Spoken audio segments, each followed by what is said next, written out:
God's speech is not like your speech. When you utter a word, the word seems outside of you. But there is nothing outside of God, and no place is empty of him.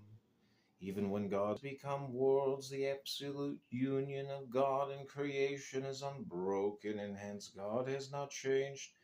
As breath is veiled in sound, becoming word to a listener, so God's light is veiled in form, becoming creation to the created. God perceives no other, for everything is God without distinction. This is what is meant when it is written that darkness and light are the same to God. Even the shells of self are not other than God, just as a turtle's shell is not other than the turtle. Thus it is written, Yahweh is Elohim. Torah speaks as humans speak, giving the impression of duality. But there is no duality in God, and the one light animates all worlds, including even those otherness.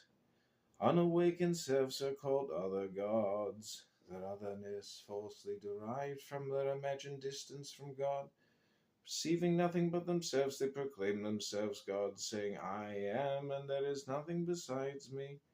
Thus arrogance is the heart of idolatry, but arrogance is rooted in delusion, for there is nothing but God. Torah and God are entirely one.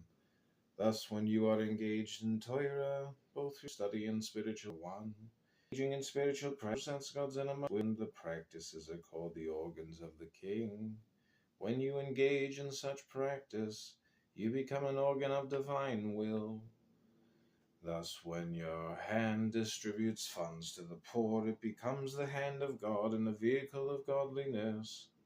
Study of Torah arouses great awe arouses sublime wisdom, and sublime wisdom reveals your unity with God. As our sages said, if there is no wisdom, there is no awe. You may not immediately achieve such awe, yet even so do not abandon the practices, for they can transform you over time. Creation is the interplay of opposites.